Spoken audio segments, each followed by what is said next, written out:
Yeah, so I'm going to start recording now.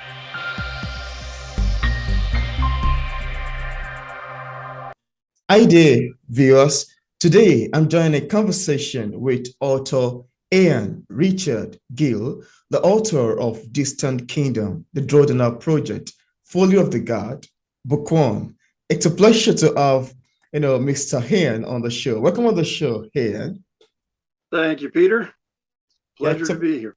yeah, it's a pleasure to have you. I'm so excited to have you after reading your amazing novel. Thank you.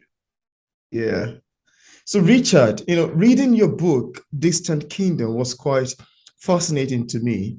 And I'm curious to ask you how you come about developing a fantastic science fiction as this. I mean, what inspired Distant Kingdoms?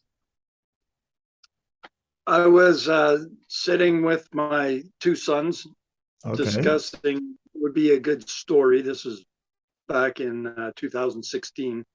And we were playing with ideas and so on, and just came to us. I wanted to sort of take a society where there was no ambiguity as to equality between the sexes. So what I decided to do was make the people in the society androgynous. So both sexes inside one body. And then I decided on the name for them, the androgynary. Uh, that's basically it. It's a story about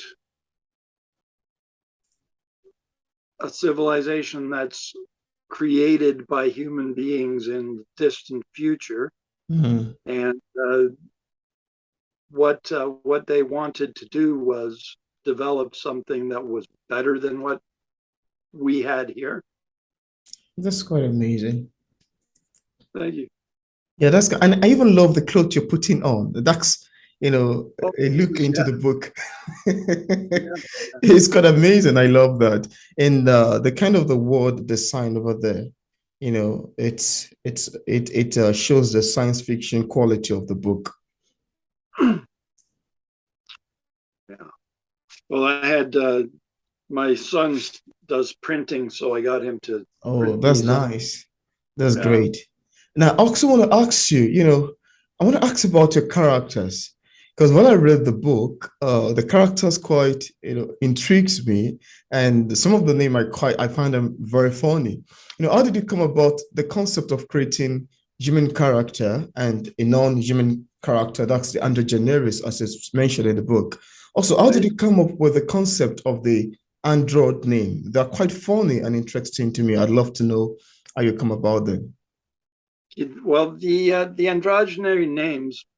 When I was a boy, just sitting around playing in my basement, I was thinking of sort of daydreaming, about a character that I could write, and I gave it the name Poopalapping Pip, Oh, and hmm, uh, what just somewhere in my head it was there. So hmm. when I started to write Distant Kingdoms, this is many decades afterwards, I remembered that, and I thought, okay, how can I incorporate it?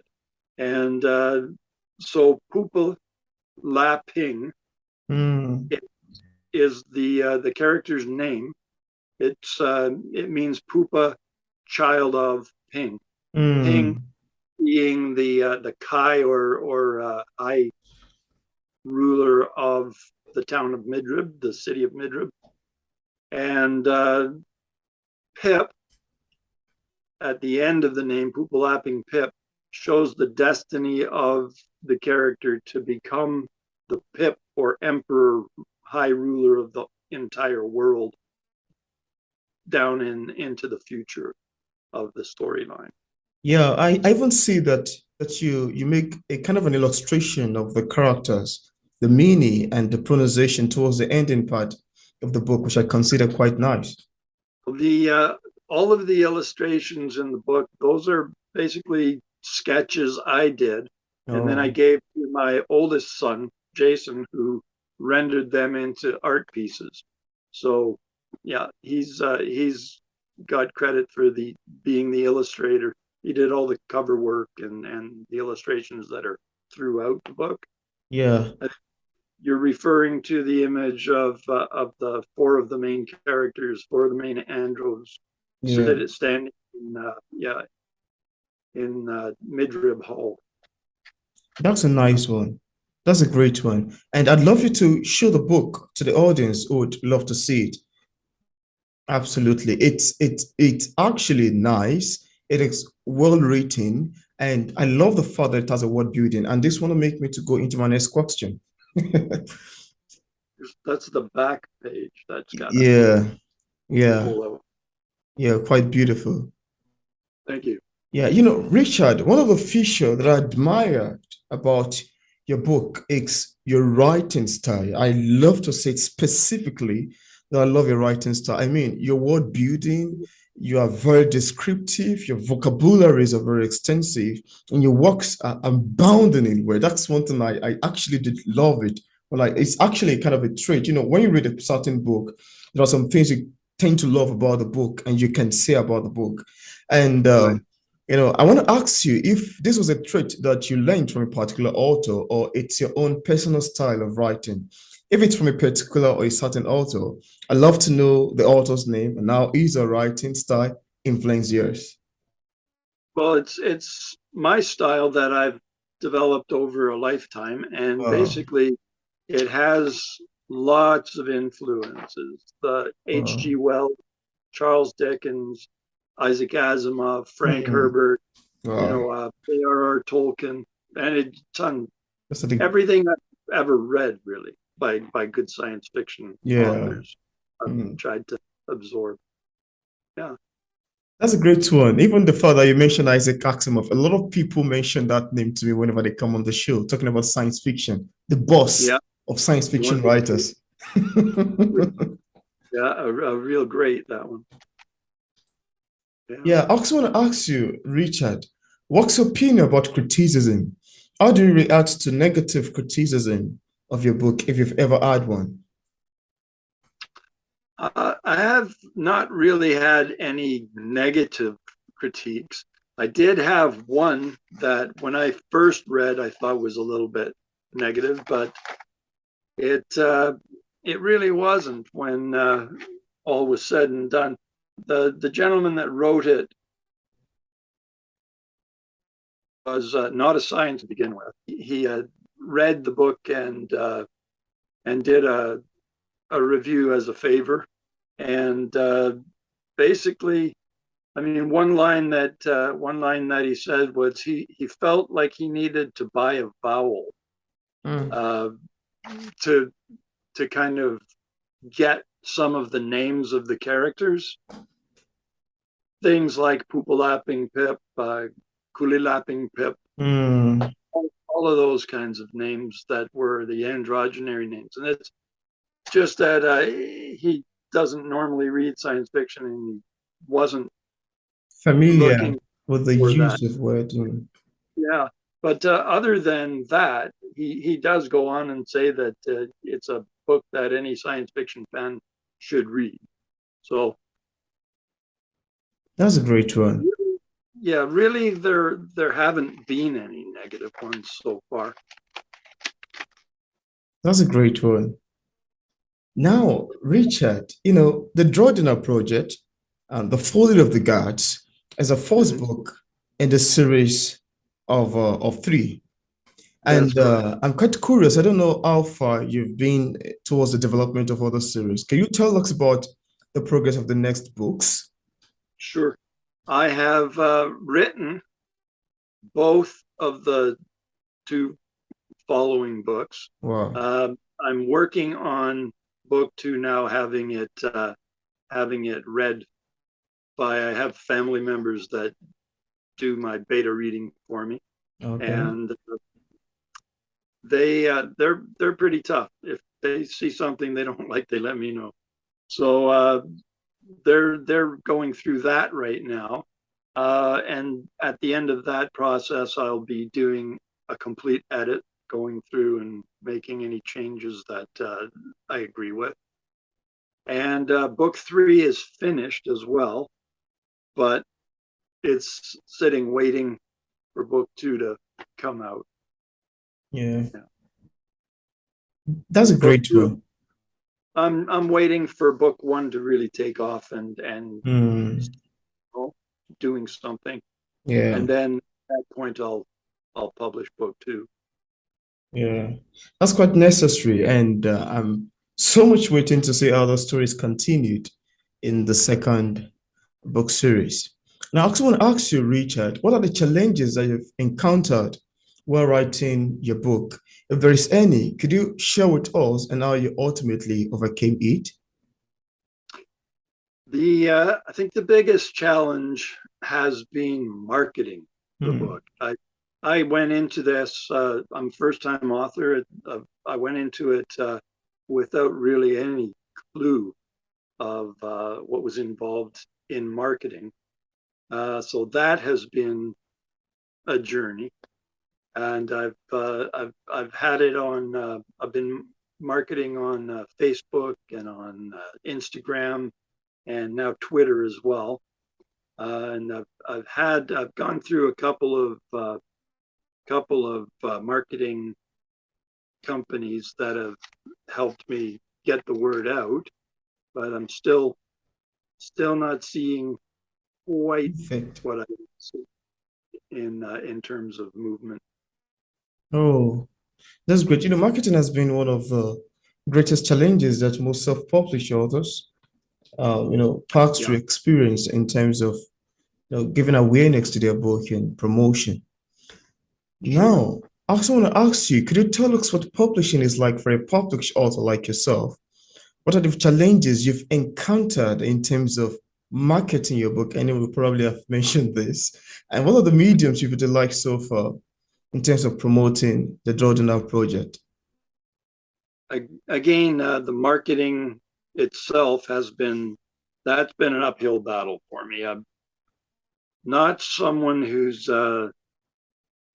all that comfortable with dealing with crowds and so on. So that's been an issue.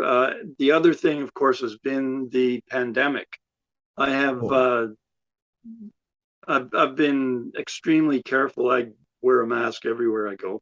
So getting out to bookstores and so on, I've not been able to really do that. Um, that I intend to start doing, but again, yeah, that's it's all sort of taking quite quite a lot longer than I'd like it to get the mm, word out.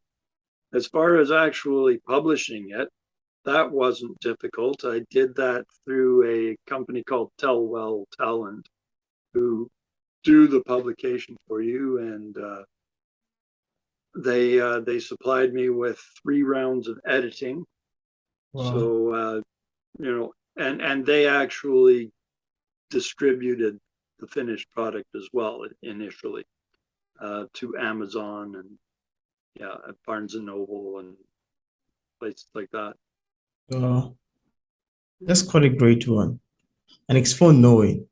Now, I also want to ask you, is there anything that you'd love the viewers to know about your book that we haven't or we couldn't, mention in this interview, and you'd just love the viewers to know about Distant Kingdoms?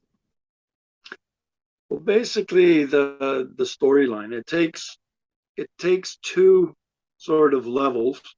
You have the story of the androgenary themselves, and then Yeah. the story of the human people, and how they how they interact with one another and how they interact among themselves as well. Uh, it's two complete worlds. You have the world on Drodenar with the androgenary and their whole culture and uh, the conflicts they have among themselves and that sort of thing. And then you've got the human component where you have the same kind of thing. You've got the issues that the humans have. You have parts of the human world that have nothing better to aspire to than to use the androgenary, and then the other side that basically want to protect the androgenary from being, used and make money from and that sort of thing. Also, I've already touched on the illustrations that are found throughout the book. All of the different creatures on Drodenar, the androgenary themselves, all of it is depicted. There are maps that show you Drodenar. This one, this is the planet, its moons, its suns, and then there's a map of the region that the first part. I did saw the map, and it's very nice. Thank you. Yeah, that's the map that shows the first book. In the second book, there's a subsequent map because it takes place on a different side of the continent. Wow. Yeah. As you can see, it's one big supercontinent. Yeah. So it's quite huge, quite wide. Yeah, and even one of the things that I seem to consider the book as is a kind of a book that has a blend of science fiction and a little bit of non-magical fantasy, like I did mention in my review. Yes, yeah, that's right. And that's actually been picked up a number of times in reviews. It's I wanted the androgenary certainly to look at the human technology the way you'd look at magic. Yeah. It's even suggested the androgenary had lost a lot of their technology, the Bronze Age technology the humans gave them, due to a lot of conflict and breakdown of society. So in parts of Drodenar, they would find things like a bronze knife to be a magical object. Yeah. Yeah. So, but I did want to give it that kind of fantasy feel as well. Yeah. Without magic. Yeah, that's actually fun because I knew I could deduct that in it. Now, Richard, as a published author, what sort of advice do you have for other writers who are still struggling with producing a book like yours? What would you tell people in this category? Basically, if they want to produce a book, take the time, sit down, don't get discouraged. Like I said previously, it took 6 years, the first book. And I started in 2016. And by 2020, I had managed to put down 26 chapters. Wow. Then the pandemic came, and all of a sudden I had all this time on my hands, and I was able to finish the whole rest of the book. There's 55 chapters in all. Wow. I was able to finish that in 5 months. Wow. So big difference. So don't get discouraged. Stick to it. Definitely get an editor to go over it, as I did with Telwell. I had three ongoing edition. That's quite great and quite, fascinating. And I did love your advice. And I'm sure that viewers, including myself, would love to utilize it. Richard, could you tell us where we can get a copy of your book? What platform can viewers purchase a copy? It's on Amazon. It's on Barnes and Noble. Sorry, all of the online. It's not in any stores yet. As I said, I haven't been able to go out to stores and get it into local bookstores yet, but I will be doing that. But yeah, Amazon, Barnes and Noble, and the other big one there. Yeah, please show the book again so that we can see it for probably the second time. Absolutely. That's a nice This is, design itself. and there's the back that's depicting one of the main human characters making contact with an androgenary. I can see that. Yeah, I can see that. That's quite great. So, and I actually did left a link in the discussion part of this interview for readers, for viewers who would love to get a copy directly on Amazon. Thank you so much, Richard, for coming on the show. It's a pleasure having you on the show. Thank you, Peter. It's been a great pleasure. Yeah, it's a pleasure. Appreciate it.